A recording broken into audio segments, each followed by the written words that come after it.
Eu sou a Fabiana Ortega, esposa do Edson Orteco. Nós todos estamos aqui por uma formação litúrgica, né? A pastoral da liturgia convidou nós dois músicos, que hoje o padre ele nos convidou a fazer parte da coordenação dos músicos da paróquia. E hoje o tema é a música dentro da liturgia, para vocês entenderem como que a música funciona dentro da liturgia. Tudo que nós iremos falar, a gente comprou 2 cursos de música litúrgica, de 2 professores diferentes, para que a gente pudesse ter uma base para poder falar para vocês. Mas eu já adianto a todos que nós dois aqui não somos especialistas nem estudados no assunto. Eu tenho 27 anos que eu trabalho com música, mas eu não tenho nenhum ano de música litúrgica. Então eu queria a paciência de vocês nesse sentido, né, de que vocês entendam que nós também estamos aprendendo aqui e tudo que nós aprendemos até agora, nós queremos repassar a vocês, porque para nós foi uma novidade. A gente serve aqui já há muitos anos nessa paróquia e a gente começou a servir assim, o Teco tem uns 27 anos que está servindo aqui nessa igreja, eu uns 24. E a gente se conheceu aqui, né, servindo, um vendo o outro servir, depois a gente começou a servir junto, começamos pela música, né, nos ministérios de música aqui, inicialmente na renovação carismática, depois que a gente começou a servir na missa, a gente se engajou nos ministérios, e o que a gente fazia inicialmente, né, sem instrução nenhuma, era seguir as músicas do folheto, né, da arquidiocese, as sugestões da arquidiocese. E eram missas muito agitadas, porque os ritmos, na época que a gente tocava, eram muito carregados de instrumentos, né, carregados de baião, tinha muitos ritmos dançantes, e a gente achava ótimo, né? Agradava os nossos ouvidos, era muito bom estar servindo com os amigos da gente, nossa, muito agradável, e a gente inventava arranjo. Muitos de vocês devem lembrar eu ali na frente, dançando, dizendo, gente, só vocês, e aí animando vocês na missa, né? Hoje estou aqui para redimir das minhas falhas, pedir perdão por todos esses anos de ignorância que eu tive servido, mas tudo foi assim, de coração, na inocência. Eu sei que Deus tem grande misericórdia quando a gente não sabe das coisas, né? Como as crianças estão aprendendo, aqui estamos nós também. Nós começamos em 2013 a fazer produções de melodias para salmos. Vamos fazer uns salmos mais animados, mais produzidos, né? Vamos fazer isso. A gente começou a gravar, colocar isso no YouTube. E com o passar do tempo, né, a gente foi aprimorando, foi melhorando, né, para nosso gosto, para nosso agrado. E aí, com algumas parcerias, a gente gravou com muitas pessoas e, de repente, eu comecei a observar alguns comentários que chamavam a minha atenção, começaram a chamar a minha atenção, porque a maioria dos comentários são positivos, né? Todo mundo, nossa, é lindo, tal, que bonito, gosto de cantar essa música, tal. E, de repente, tinha no meio lá uns comentários assim, muito sensual. O que será que a pessoa quer dizer com muito sensual? Aí, em outro vídeo, outro comentário. Que pena que não serve para a missa. Mas como assim não serve para a missa, gente? Não é o salmo? A letra é o salmo? Como não serve para a missa? Isso foi me despertando. E atrás, por que será? Porque não era um comentário isolado. Frequentemente apareciam comentários assim. E aí eu fui ficando preocupada com aquilo. E aí a gente foi atrás. Foi quando a gente conheceu algumas pessoas chaves, alguns perfis que instruíam sobre a música litúrgica, como o som da palavra e liturgia.música. A gente conheceu o professor André, o Ângelo Lacerra, e a gente começou a aprender com eles. Eles falavam de coisas que para a gente era tudo novidade. Começaram a falar uns termos que a gente não conhecia a respeito da música, e aí nós dois pensamos, nossa, mas eu tenho que saber o que é isso. Se eu estou servindo na igreja, como que eu não sei isso? Esse tempo todo cantando aqui desse jeito, sem saber. E aí a gente foi aprendendo aos poucos. Com a vinda do padre para cá também, ele já estava acostumado, talvez, com latim, e aí ele queria que a gente cantasse em algumas missas, algumas músicas em latim. Mas como assim? Todo mundo, para que cantar em latim? Ninguém vai entender. Por que a gente não canta em português? A minha personalidade é de aceitar desafios. Sempre fui assim. Né? Chega para mim com uma música difícil, quanto mais difícil para mim, mais eu me interesso por ela para aprender. Então, quando o padre chegava para mim e falava, canta em latim, eu ia empolgar. Tá bom, tá bom, tá bom. E o Teco tinha até uma revoltazinha com relação a isso. Então, vou cantar em inglês, E ele cantar ficava... em italiano, se é para cantar em outra língua. Ele não entendia, né? Eu também não, mas eu gostava do desafio, né? Não entendi por que não, mas eu queria, porque era novidade, era desafio. E aí teve um vídeo do Padre Paulo Ricardo, onde ele responde a um espectador a respeito justamente disso, por que o latim na missa? E aí ele responde de uma forma assim incontestável, com documentos, citando documentos. E o Teco, vendo esse vídeo, ele abriu sim a mente. Quando terminou o vídeo, eu virei a chave. Aí foi o ponto que precisava para o Teco se abrir também. Porque eu, a partir do momento que falou que aquilo ali era o certo, eu, na mesma hora, não, então eu não quero mais fazer o errado. E assim foi. Nós dois fomos atrás, vamos estudar isso aí então. Então, aconteceu na vida da gente aquele conflito. Porque a gente tem um ministério de música.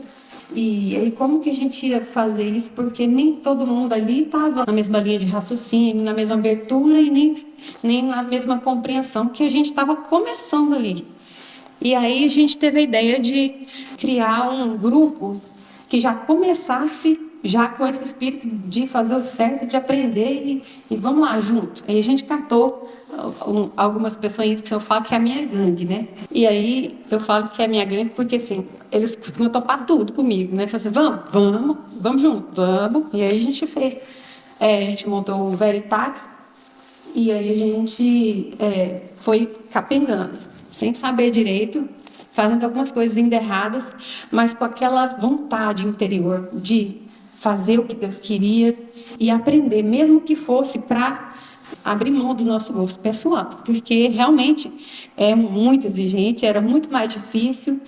E agora eu vou passar o meu bem aqui. A gente dividiu em partes, então ela fala um pouquinho, eu falo um pouquinho. Tudo isso que a Fabiana contou aqui no começo fez parte do que eu chamo muito de virada da chave. Então, muitas vezes, o que a gente precisa antes de servir a liturgia, seja na leitura, seja no acolitato, ou seja na música, é a conversão. A primeira coisa, o nosso ponto de partida é que primeiro nós precisamos de conversão. Depois que nós tivermos a conversão, nós precisamos de instrução.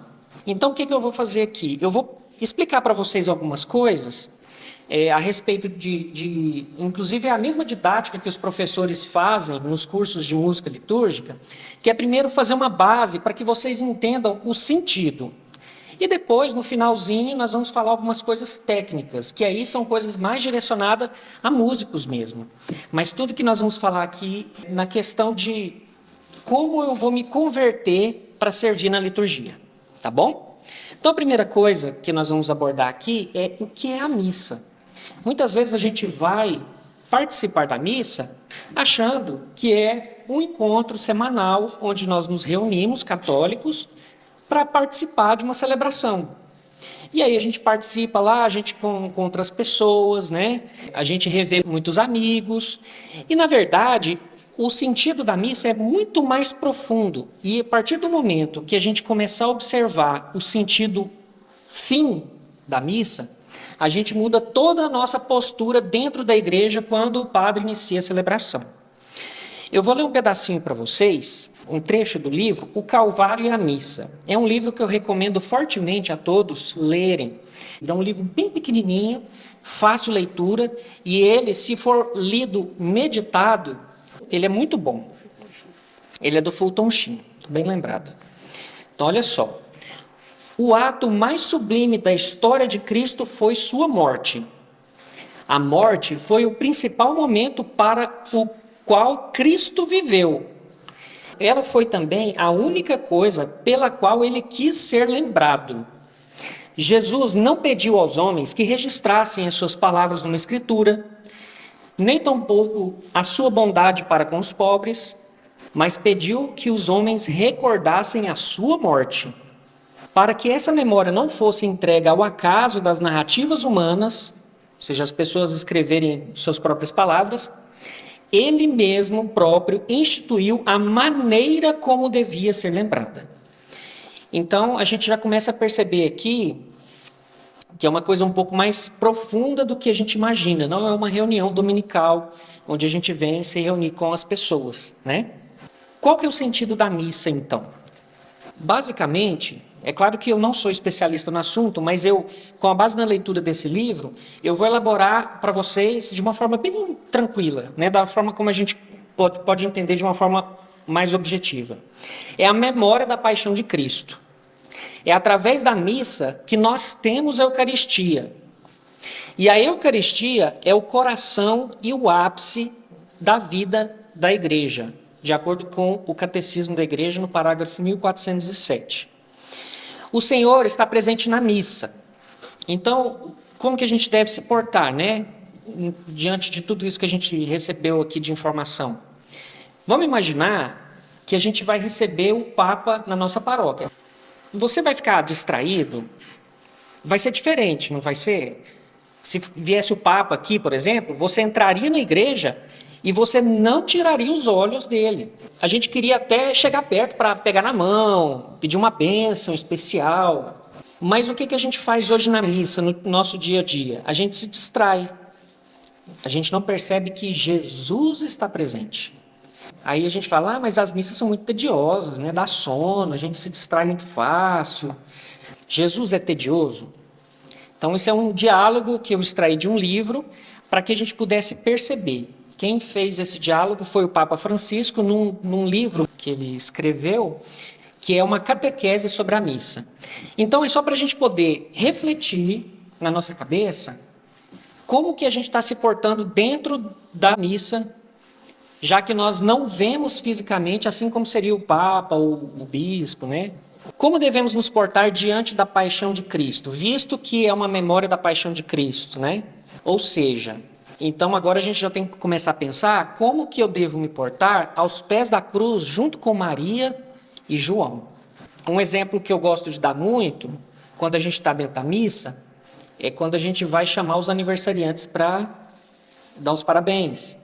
Né? Tá Jesus lá pendurado na cruz, nos seus últimos momentos, e nós estamos lá celebrando as pessoas, né?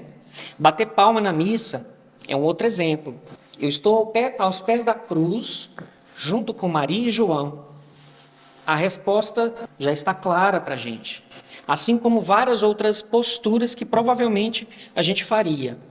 Tem um documento da igreja, é uma instrução disciplinar sobre a celebração da Eucaristia, da Congregação para o Culto Divino. O nome desse documento, agora eu vou esmerilar meu latim aqui. Redemptionis Sacramentum, de 25 de março de 2004. Eu vou ler um trechinho dela para vocês. Essa instrução afirma: o mistério da Eucaristia é demasiado grande para que alguém possa permitir tratá-lo ao seu arbítrio pessoal, pois não respeitaria nem seu caráter sagrado, nem sua dimensão universal. Os atos arbitrários, e aqui a gente pode entender atos arbitrários como invenções, as nossas invenções, os atos inventados, não beneficiam a verdadeira renovação, e sim lesionam o verdadeiro direito dos fiéis à ação litúrgica, a expressão da vida da igreja, de acordo com a sua tradição e disciplina.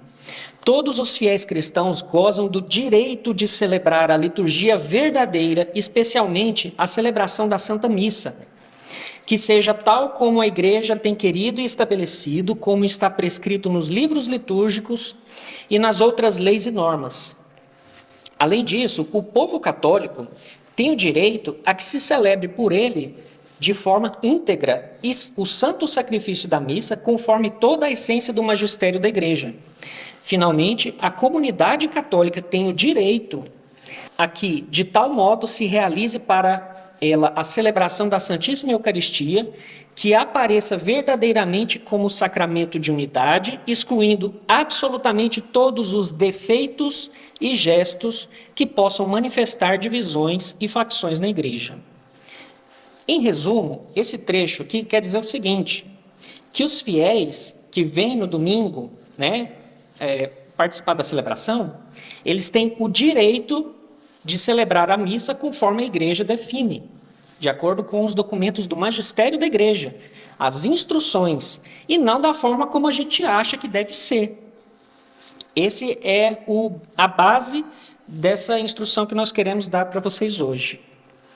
Por isso, quando se inventa gestos, teatro, orações espontâneas no meio da missa, músicas impróprias, estamos tirando o direito do fiel que veio aqui no domingo de celebrar a missa como ela deve ser, ou seja, como a igreja nos pede.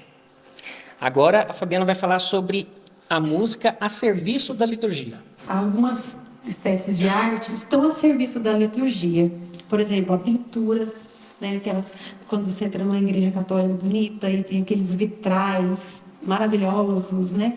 Ou a escultura também, as imagens, né? Os anjos, né? Muitas imagens que são feitas pelas mãos do homem, os escultores.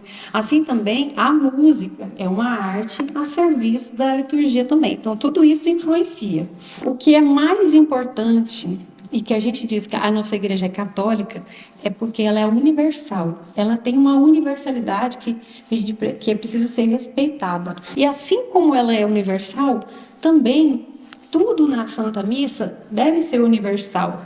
São as mesmas leituras, né? O que se fala, a leitura do dia, ela é a mesma em qualquer lugar, em qualquer missa. Os mesmos gestos, por exemplo, se ajoelhar no momento da consagração, todo mundo se ajoelha em qualquer lugar, né? Deve ser respeitado esses gestos, tem que ter essa universalidade. As mesmas orações, eu digo de orações, os oremos que tem, né, sobre as oferendas, pós-comunhão, tem as mesmas orações que se fazem em qualquer missa, tem que ser as mesmas, iguais, né? Tem a universalidade. E também, da mesma forma, a música. As músicas também, elas têm que ser as mesmas. Você sabia disso? Que o que se canta em uma missa, naquele dia, a igreja também tem a instrução da música, da mesma forma que tem para as leituras, para o salmo, né? Para as orações. É muita riqueza que a gente tem na igreja católica. E aí a gente acaba, por desconhecimento, lesando essa universalidade da nossa igreja, né? A música sacra, ela tem dois tipos. Ela pode ser a música religiosa ou a música litúrgica. Ela tem diferença. A música religiosa é a música que a gente fala de Deus ao nosso modo, ou que pode ser a gente falando com Deus, ou a música falando de Deus, do nosso jeito, né? Por exemplo, uou, uou, e ainda se vier. É uma música religiosa, não é? Ela fala das noites traiçoeiras, que a cruz pode ser pesada, mas que Jesus sempre estará contigo. Então, ela está falando de Deus, está falando de Jesus para as pessoas. E a música litúrgica, a diferença que ela tem é que ela é Deus falando conosco a seu modo. É Ele falando. Como é Ele falando, a música litúrgica é palavra de Deus. Então, toda música litúrgica é a palavra de Deus. Tem umas exceções que são utilizadas na liturgia, algumas que não são a palavra de Deus em si, né? Mas são músicas tradicionais, como Pange Língua, que é uma extensão do tão sublime Sacramento, ou o Bicaritas. Então, são músicas tradicionais que são as raras exceções que são usadas. Mas, mesmo assim, não é em qualquer momento que se pode cantá-las, não. Algumas músicas litúrgicas são o próprio rito da missa.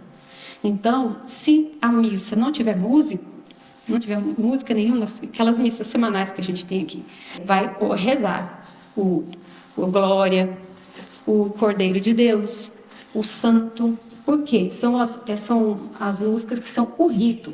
O Kyrie, ou o Senhor tem de piedade de nós. Então, independente de ter música ou não, elas vão ser rezadas porque elas fazem parte do rito. Dessa maneira, a gente não pode mudar a letra. Porque se a gente estiver alterando a letra do rito, a gente está mudando a missa. Então, daí a importância de, na hora de a gente cantar o texto que a igreja pede. Essas músicas, elas são o rito e não podem ser modificadas. Uma coisa que às vezes acontece, que aconteceu conosco desde sempre, né? foi a introdução de músicas autorais na Santa Missa. As músicas que não são o rito são, por exemplo, canto de entrada, de ofertório, de comunhão. Elas não são propriamente o rito, mas Acompanham o rito. elas acompanham o rito. E aí é nessas horas que a gente que vem, por exemplo, da renovação carismática, nós viemos de lá, nós formamos a nossa espiritualidade na renovação carismática e a gente queria trazer aquelas músicas bonitas que a gente gostava para dentro da missa. E essas músicas são autorais. O que é uma música autoral? Uma pessoa compõe a letra e faz a música falando de Deus. Eu falo, ou fazendo uma bonita oração, né? Que a gente quer que quando a gente escuta, chega a arrepia, né? Qual que é o problema disso? Tem alguns problemas. Um deles é que essas músicas podem conter heresias, porque elas não são músicas revisadas, não são músicas aprovadas, elas podem falar coisas erradas, e a gente vai, acha bonito e canta. Por exemplo, tem uma música, vocês já devem ter ouvido, eu até já tinha postado isso lá no meu Instagram. Verbum caro factum est, verbum panis factum est. Vocês já ouviram essa música? A gente cantava essa música canto de comunhão. E essa música é um exemplo clássico do engano que a gente cai nessas músicas autorais, porque ela tem um trecho em latim, e aí a gente às vezes pensa, nossa, tem latim, é bonito, deve ser católico, deve estar certo. E aí ela fala justamente uma coisa que é um erro, né? Ela fala que o verbo se tornou pão, né? Verbum panis factum est. Não é Jesus que se torna pão, na verdade. É o pão que deixa de ser pão para se tornar o Cristo, né? Para se tornar corpo de Cristo. Então, quem compôs a música certamente não fez isso por maldade, nada, foi desconhecimento, ignorância mesmo de não saber. E aí a gente vai e traz isso para dentro da Santa Missa. Muitas músicas podem conter erros. Por exemplo, essa mesmo do Anjo Resgate, que a gente canta muito aqui. Quando faltei à missa, eu fugia de mim e de ti, mas agora eu voltei, por favor, aceita-me.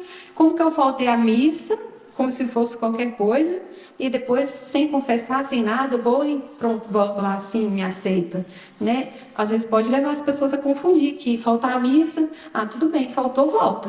E aí, isso é só um detalhe, que as músicas autorais podem ter erros, e a gente passa batido, não presta atenção. Na liturgia, a gente vem para falar pouco e ouvir muito. A gente às vezes pensa, nossa, mas tem que cantar o que o povo vai cantar junto, né? E não, na verdade, a gente precisa da humildade de ouvir. O que a gente vai? A gente vai falar com Deus. As orações que a gente faz, a gente glorifica a Deus no canto do glória. A gente faz o Cordeiro de Deus, a gente também está lá, tem piedade de nós, a gente vai pedir misericórdia, a gente vai ter nossos momentos de falar com Deus. Mais ainda, Deus vai falar conosco na primeira leitura, no Evangelho e nas músicas também. O canto gregoriano, eu aprendi isso, né? Que o canto gregoriano é o canto oficial da igreja. Ele foi criado pela igreja. Eu vou ler um trechinho aqui para vocês que fala a esse respeito. Os primeiros cristãos expressaram-se através de músicas essencialmente vocal e transmitida oralmente. Com o tempo, surgiu a necessidade de uma unificação desses cantos para que fossem reconhecidos por todos e mais facilmente praticados. Esse trabalho foi realizado pelo Papa São Gregório I, o Magno, entre 590 e 604, e depois foi continuado pelos outros também papas, Gregório II e III, até o ano 741, motivo pelo qual foi nomeado canto gregoriano, e conhecido e cantado até hoje. Então, por causa dos papas gregórios, ficou nomeado canto gregoriano. E aí, a gente reconhece a nossa fé, a nossa igreja no canto gregoriano. Por exemplo, quando a gente vai assistir um filme de Hollywood, quando a cena é para expressar uma igreja, o canto que eles colocam de fundo da música é um canto gregoriano, geralmente. É uma música que expressa verdadeiramente que é um canto religioso. A diferença entre sagrado e profano. Então, às vezes a gente ouve muito, né, sagrado, profano, mas a gente não sabe qual que é a diferença. O sagrado é tudo aquilo que é separado. Ele foi ele é usado somente no culto, né? Por exemplo, vou dar exemplo para vocês entenderem isso. O cálice, né, dourado, é usado só para aquilo, né? As alfaias, as vestes sacerdotais, são coisas que são usadas exclusivamente no rito e não são usadas para outra coisa. E profano é tudo aquilo que profano significa fora do templo, que é feito lá fora. São outras coisas, né? Por exemplo, copo descartável, toalha de piquenique, camiseta regata. Então, você não vai cobrir a mesa do altar com um forro de piquenique e nem vai celebrar a missa fazendo, no lugar do cálice, usando um copo descartável. Né? Não combina com a santidade daquilo que se celebra. Então, tem o que é profano, que é para usar no dia a dia, em outras coisas, e aquilo que é só exclusivamente dentro do templo, que é o sagrado. Também existe a música sagrada e a música profana. E a diferença é bem compreensível quando a gente tenta imaginar você fazer um churrasco com seus amigos e colocar o play lá num canto gregoriano. Não vai combinar, não se usa, né? E vai combinar mais você colocar um pagode, né? Outra coisa assim desse tipo. Mas o que é sagrado é usado no rito só, no culto sagrado.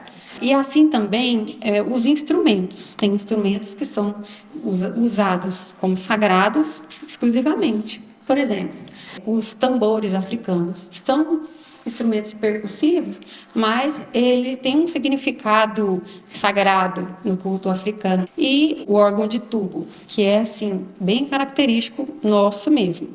São instrumentos sagrados. E em profanos, por exemplo, a bateria, a guitarra, o piano, né? Pode ser usado na festinha, fora da igreja, né? Usa-se muito esses instrumentos para tudo quanto é tipo de festa. E eu quero ler um trechinho de Santo Afonso para vocês. Aquele que trabalha segundo a sua própria vontade e não conforme a vontade de Deus, comete uma espécie de idolatria, porque em lugar de adorar a vontade divina, adora de alguma maneira a sua própria. Então eu aprendi muito a deixar meu gosto pessoal, deixar a minha vontade para fazer aquilo que a igreja pede. Não é fácil, é difícil, é muito exigente, mas a gente tem que começar a dar o primeiro passo. Eu vou falar para vocês agora um pouquinho como a música serve à liturgia. Eu vou ser bem prático aqui, vou dar um exemplo para vocês. Vou imaginar que eu sou um leitor agora, vou chegar na mesa da palavra e vou proclamar a primeira leitura para vocês. Leitura do Tratado da Conformidade com a Vontade de Deus de Santo Afonso. Toda a nossa perfeição consiste em amar ao nosso amabilíssimo Deus. A caridade é o vínculo da perfeição. E toda a perfeição do amor de Deus consiste em unir a nossa vontade com a sua santíssima vontade. E desta maneira, cumprindo com a divina vontade, ele disse que conhecia quem era o seu irmão. Aquele que fizer a vontade de meu Pai, que está no céu, este é meu irmão. Palavra de Santo Afonso. Ficou estranho? Tá, gente, está certo ou está errado se isso acontecesse na missa? Agora eu vou perguntar para vocês. Não é um livro religioso? Não é? Não fala de Deus? E olha que ensinamento que Santo Afonso nos dá aqui, né? Então, onde que está o erro? Não é a palavra de Deus, porque não é o que a igreja nos pede para ler na missa. Essa é a virada da chave. E a música? O que você quer que eu fale? Aqui, ó. O que nós combinamos. Cante comunhão. Cante comigo. Jesus, fonte de misericórdia, que jorra do templo. Pronto. É o paralelo que a gente pode fazer entre a leitura e as músicas na missa. Isso eu não sabia. Eu aprendi recentemente. E aí agora por quê? Como que eu descobri isso, né? De onde que a gente tira essa informação? Existem livros, né? Existe o livro do padre. Vocês sabem qual que é o livro do padre? O nome do livro do padre? Missal. O livro dos leitores, aqui tem muitos leitores. Como que é o livro que vocês leem? Lecionário. E o livro dos músicos? Ninguém sabe. Gradual. Isso aí, Ronaldo, muito bem. E na verdade são vários graduais, né? A igreja ela compilou em toda a sua tradição por centenas de anos essas músicas e foi juntando e montando livros. Tem gradual romano, tem gradual simples, cada um com alguns objetivos diferentes. É claro que eu não vou entrar nesses dados técnicos agora, porque não é o caso, não é o nosso objetivo, né? Mas também tem uma segunda opção, que é o inário de músicas, que a Conferência Episcopal do país compila para os músicos, como segunda opção, né? Porque a igreja ela nos ensina que primeiro a gente deve recorrer aos graduais, e se por algum motivo não puder cantar uma música do gradual, a gente pode recorrer às músicas com o texto aprovado pela conferência. Não é a melodia aprovada. E aí eu vou entrar nesse detalhezinho depois aqui com vocês. É o caso do folhetim nosso. O folhetim da Arquidiocese é um exemplo de músicas aprovadas pela Conferência Episcopal, né? Qual que é a grande dificuldade? Por que os graduais não são utilizados? Por que ninguém conhece? Porque o gradual ele é todo em latim, com partitura quadrada.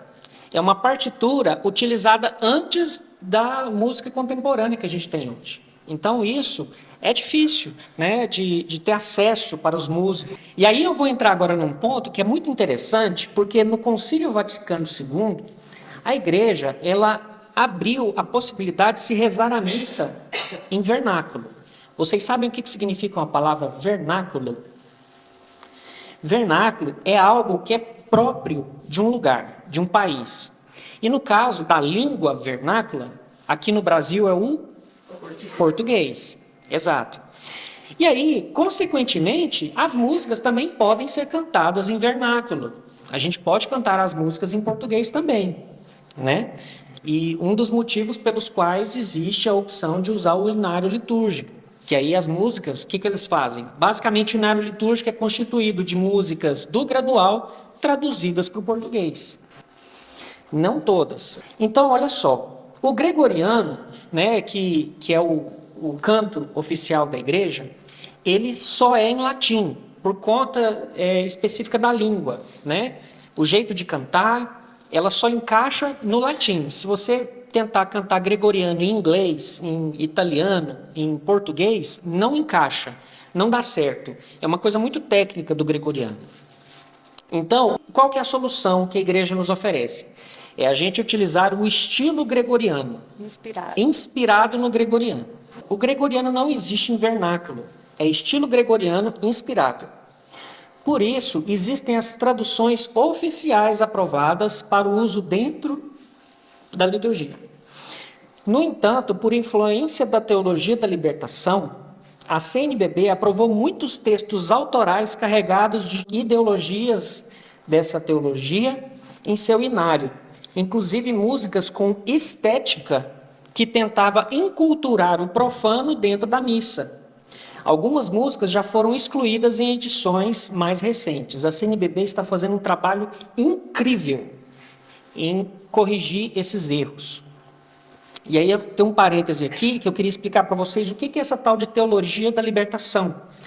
Ela é uma corrente teológica nascida na América Latina na década de 60, que interpreta os ensinamentos de Jesus em termos de uma libertação de injustiças e condições econômicas, políticas e sociais. A maior parte dos teólogos da libertação é favorável ao ecumenismo e à inculturação da fé.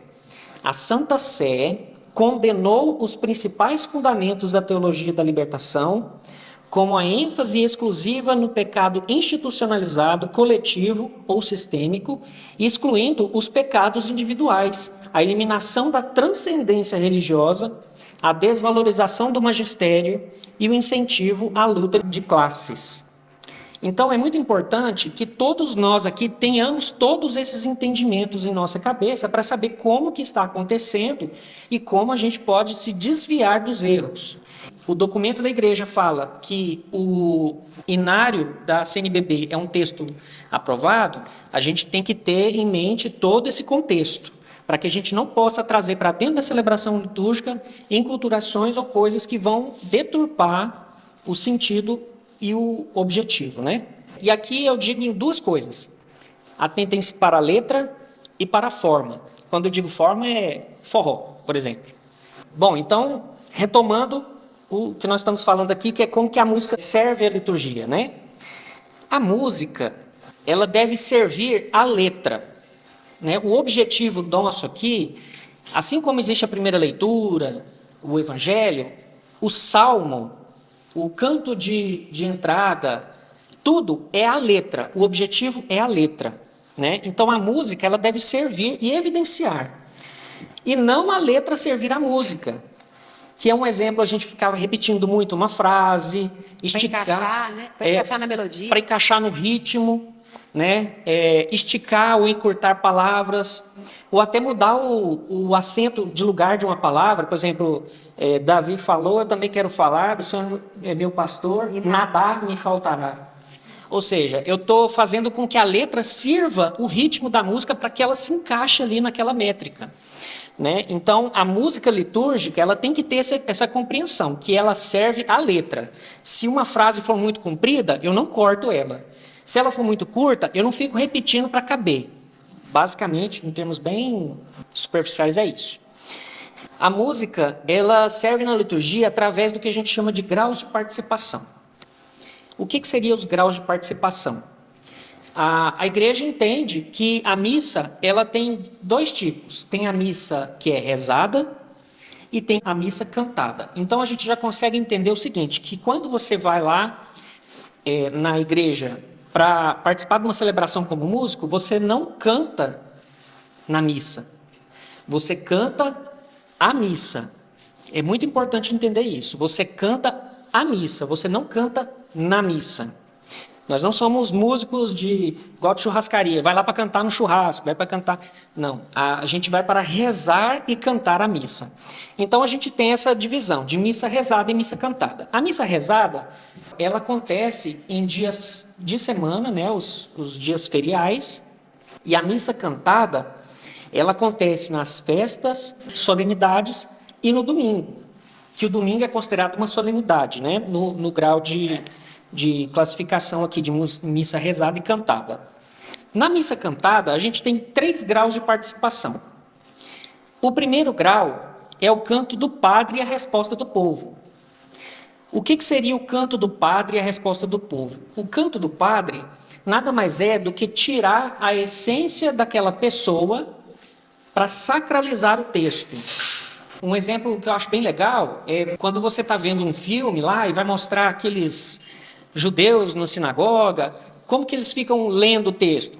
Blá, blá, blá, blá, blá, blá, blá, blá, blá. Mais ou menos assim, né? Uma nota só. É numa nota só. O que significa fazer isso? Nada mais é do que sacralizar o texto. Eu tiro a interpretação da pessoa que está lendo, por exemplo, dar a entonação na palavra que eu quero, para não dar em outra, para que tudo fique igual, o texto fique igual, e quem vai falar é Deus, e eu sacralizo o texto. Então, esse é o canto do padre, com a resposta do povo, que basicamente é o amém. Esse primeiro grau, ele não pode ser excluído numa missa cantada.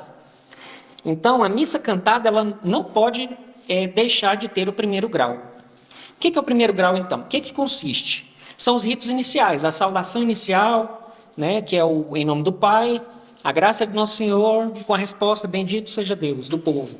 E a oração da coleta. Então, esses são os ritos iniciais cantados, constituindo o primeiro grau. Na liturgia da palavra, é o padre quem faz, o Senhor esteja convosco, Ele está no meio de nós, com a resposta do povo. E a resposta, glória a vós, Senhor. Na liturgia eucarística, é a oração sobre as oferendas, o prefácio, o santo, a doxologia. Vocês sabem o que é doxologia? Por Cristo, com Cristo, em Cristo. O Pai Nosso, incluindo admonição e embolismo, a paz do Senhor, que é Senhor Jesus Cristo que dissestes, ou seja, não é o canto da paz, né? Nós estamos falando de primeiro grau, é a oração do sacerdote. E a oração depois da comunhão. E nos ritos finais, compostos aqui pelo primeiro grau, que é o canto do padre com a resposta do povo, é a bênção final e a fórmula da despedida. Ok, então agora, claro que vocês não estão anotando, nem precisa decorar, é só para que todos tenham conhecimento do que é o primeiro grau, né? Do que consiste. O segundo grau são os cantos fixos, que têm a letra definida e não se pode mudar. O segundo grau só se canta se cantar o primeiro. Ou seja, existe aqui uma ordem de precedência. Se não houver o canto do padre, não se canta o Kyrie, o Glória, o Cordeiro, o Credo e a oração dos fiéis. Todos esses que eu falei, que é o Kyrie, o Glória, o Cordeiro de Deus, o Credo e a oração dos fiéis, que é a oração comunitária, elas fazem parte do segundo grau e são cantadas. Todas essas partes. No caso, por exemplo, da oração dos fiéis, é uma oração cantilada, e aí o povo responde também cantilando. Quando eu falo cantilando, vocês entendem o que é? Que eu acho que eu... O Senhor esteja convosco. E eles respondem. Ele está... Cantilar é você tirar o seu tom e colocar, por exemplo, um reto tono, que a gente chama. Então, segundo grau, cantos fixos, só se canta se cantar o primeiro... Compõe o Kyrie, o Glória, Cordeiro de Deus, o Credo. Isso é uma cantilação. É claro que existe regrinhas. Por exemplo, quando tem um acento numa palavra, você sobe, né, que é a tônica. Tem umas coisinhas assim bem técnicas que a gente não entende, mas é só para que vocês saibam que isso existe e que tem estudos específicos que ensinam, né? Bom, primeiro grau, ok. Segundo grau, cantos fixos, que não se muda a letra em hipótese alguma. Um exemplo clássico aqui, gente, é o Glória. Não pode trocar nenhum voz tem de piedade para ficar só um tem de piedade para poder encaixar no ritmo. Não pode trocar. É a mesma coisa de eu rezar o Pai Nosso, escondendo alguma palavra ou acrescentando outras. Não pode. O canto se cantar, o Cordeiro de Deus, não pode trocar da forma como está no missal romano. A letra está disponível no missal romano, todo mundo tem acesso, né? Então não pode mudar nada. E o terceiro grau, que é o último grau, são os cantos próprios do dia. Quando a gente chama esse termo canto próprio, a gente tem leitura própria e canto próprio. Canto próprio é aquilo que é específico daquele dia, próprio daquele dia. Então, por exemplo, hoje nós estamos numa segunda-feira da 7ª semana da Páscoa. Hoje tem as leituras próprias desse dia. Amanhã, visitação de Nossa Senhora, é uma festa, nós temos as leituras próprias daquele dia. E esse terceiro grau, a gente só se canta se cantar o primeiro. Ou seja, o segundo e o terceiro grau estão no mesmo nível de prioridade, desde que se faça primeiro o primeiro grau. São os cantos processionais, de entrada, de ofertório e comunhão. O salmo responsorial, as leituras da Sagrada Escritura, ou seja, leitores, vocês podem cantar as leituras, e o aleluia antes do Evangelho. Esse é o terceiro grau. É o de menor importância na missa. O que vocês têm a dizer sobre isso? Olha só, isso aqui foi uma grande novidade para mim, porque eu aprendi desde o início que não pode faltar o canto de entrada, de ofertório, de comunhão. Mas não precisa cantar mais nada. Né? Inclusive tem missas celebradas que se canta só isso. Né? Infelizmente, a gente não tinha acesso a esses documentos. Né? A gente nunca aprendeu. Ignorância. Exatamente. Então, o que nós estamos trazendo aqui, pessoal, não é para a gente sair daquela porta ali e entrar em desespero. Né? Pelo amor de Deus, acabou. Né? O padre agora vai ter que cantar a missa inteira no domingo, padre? Como é que é? Não, isso aqui é o documento da igreja e é para que a gente possa meditar no nosso coração e começar a entender um pouquinho mais como que funciona, não só na parte de leituras, né? na parte dos... É tão complexo, né? Os acólitos andando lá, os meninos de Eucaristia, que hora que ajoelha, que hora que faz vênia, e se tem o bispo é de um jeito. Então, assim, Isso aqui é um ponto só dos cursos que a gente fez, que a gente queria trazer para vocês. A Fabiana agora vai fazer algumas considerações finais para que a gente possa entender um pouquinho mais sobre aquele primeiro ponto que eu trouxe para vocês, sobre a questão da conversão. Para mim, foi um choque e, assim, a gente já está cantando há um ano, um pouquinho mais de um ano, nessa linha de querer fazer o que é correto, que é pé de igreja, aprendendo ainda. Eu percebi muito recentemente, apesar de ter todo esse ano de curso aí, foi assim, tipo, um mês atrás, caiu a minha outra ficha, que era o quê? Que servir na liturgia é muito exigente, é muito difícil mesmo. Eu percebi que eu ia ter que me esforçar, assim, muito mais para poder fazer aquilo que Deus pede, porque é muito cômodo para mim, assim, nessa vida longo curso aí de fazer as coisas do meu jeito, era muito fácil selecionar as músicas que a gente já sabia, que não precisava exigir muito ensaio, né? Ou as músicas que a gente já gostava, porque os arranjos já estavam prontos, tá? As vozes já se encaixavam, né? Já estava tudo beleza. Era muito mais simples. Só que não era aquilo que Deus queria. Eu quero mostrar para vocês que lá no Podterço, um aplicativo muito legal, tem aí, na parte de liturgia, se vocês acessarem, quem tiver o Podterço, peguem, vocês vão ver lá no comecinho da coloca lá na missa de hoje, vocês vão ver lá o ordinário da missa, tem, se vocês quiserem acessar o que tem lá no missal, tem aqui. A antífona de entrada, aqui, tem do missal e do gradual. Você pode selecionar. Do missal é o que é lido pelo sacerdote, né? Porque o missal é o livro do sacerdote. Quando não tem música. Quando não tem música, né? Nas missas que não são cantadas. E no gradual tem o texto traduzido, que o Teco traduziu na unha isso aqui, gente. Deixa eu explicar. Eu não entendo latim. Qual que é a técnica que se usa para traduzir o latim? Principalmente quando se fala sobre texto litúrgico. Você pega os textos já aprovados pela CNBB e usa ele como tradução do latim. Por que isso é possível? Porque todas as antífonas são textos bíblicos, são salmos, são leituras do Evangelho. E quais são os textos já traduzidos que nós temos? Nós temos o saltério, que é utilizado na liturgia das horas, né? Então você já tem as letras de todos os salmos já traduzidas, e você tem a Bíblia da CNBB. Então, quando uma antífona fala assim, Salmo 77, versículo 1, eu vou lá na liturgia das horas, pego o Salmo 77, versículo 1, esse é o versículo em português traduzido oficial. Então, o Pocket Terço hoje faz isso. Montei uma equipe para me ajudar a fazer isso aqui, porque como o aplicativo ele tem um alcance muito grande, eu não quero de forma alguma que ele traga erro ou vícios para as pessoas. Tem que ser uma informação segura para as pessoas, né? Confiável. Foi só para dizer que se um dia vocês quiserem olhar os textos, só clicar no gradual que tem entrada, ofertório e comunhão. Só para ajudar. Tá, mas o que eu queria fechar aqui é que isso tudo que a gente falou, igual o Deco disse, não é para a gente sair desesperado. É para a gente se incomodar, para a gente se analisar.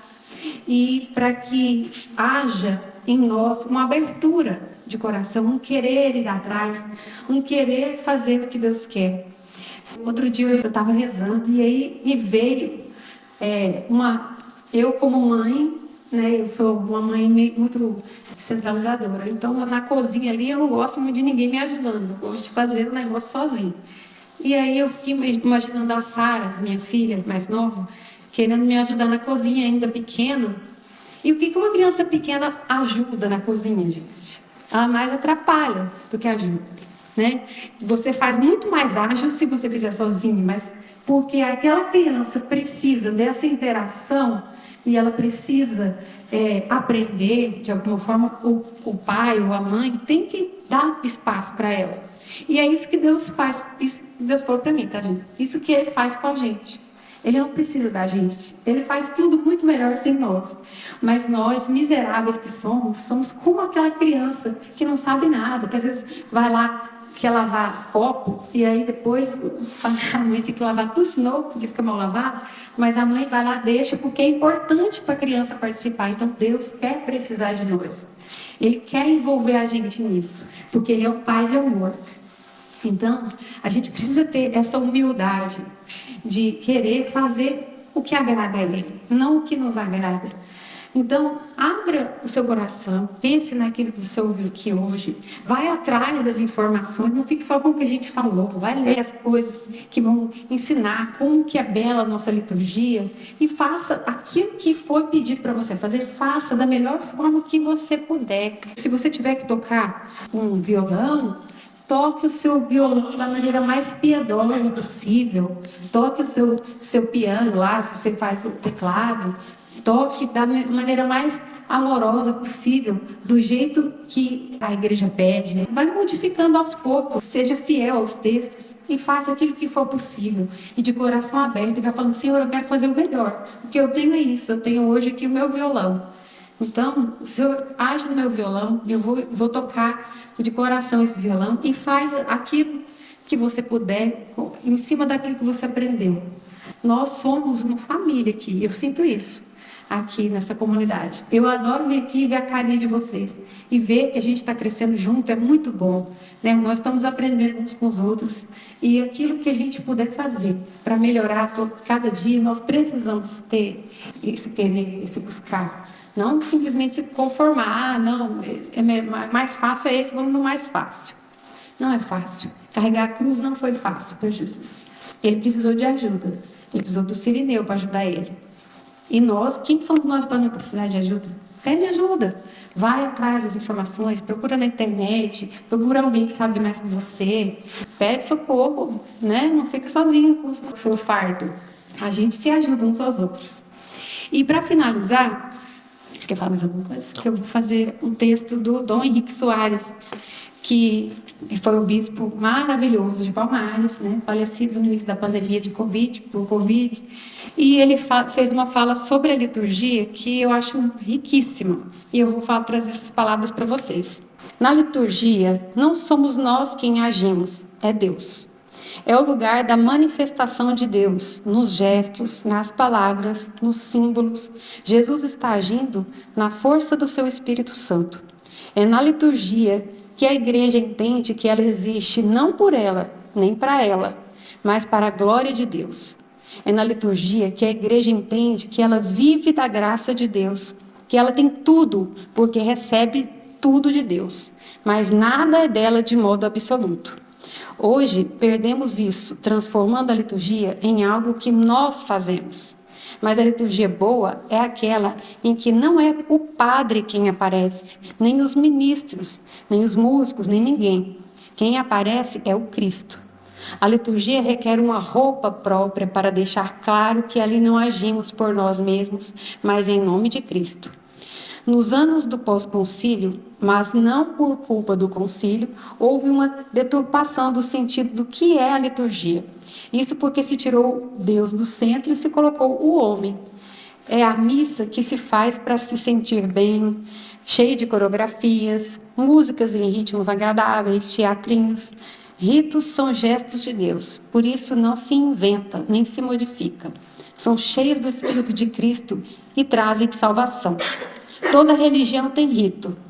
Se você for no terreiro de Umbanda, numa mesquita, tem rito. Tem rito porque é uma religião. Não se inventa nada, nem se cria. Se eu inventar alguma coisa, só me liga a mim mesmo. Ah, mas a gente se sentiu tão bem. A liturgia não é para se sentir bem, é para receber a vida de Deus. Ah, mas eu não entendo tudo. Não precisa entender. A pessoa que vê a beleza do rito, intui, sem precisar entender. A pessoa se sente no céu. Rito se vive, se saboreia. A quebra na disciplina litúrgica causa uma quebra na disciplina da igreja. É uma igreja que se autocelebra. Mas a liturgia cristã é celebrada os mistérios de Cristo. É esse cordeiro que está se oferecendo a nós no altar para que a igreja o ofereça e depois o receba em comunhão e tenha a vida eterna. A essência da igreja é isso. A igreja é feminina. ela se coloca em uma atitude de esposa, que adora, que obedece, que se submete, atenta, que é dócil. Não é uma igreja macho, protagonista, cheia de fazer as coisas. Porque muitas vezes nossas missas são chatas, entre aspas. Porque não se celebra um rito. Porque o que se fez foi aquele monte de comentários, aquele monte de coreografias, aquelas músicas de levantar a galera e no fim não tem quem nos levante. Hoje vemos muitos erros por conta dos padres, porque a mentalidade secularizada está instalada dentro do próprio clero. É uma doença do nosso tempo. Esse protagonismo de querer inventar, querer aparecer.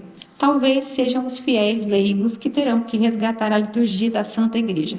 Talvez, para mudar essa mentalidade, teremos que esperar mais umas gerações à nossa frente. É isso, gente. Obrigada. Espero que vocês tenham compreendido a nossa intenção e que dê frutos essa sementinha. Tá? Estamos aqui para vocês precisarem de nós, nas nossas limitações, no nosso conhecimento.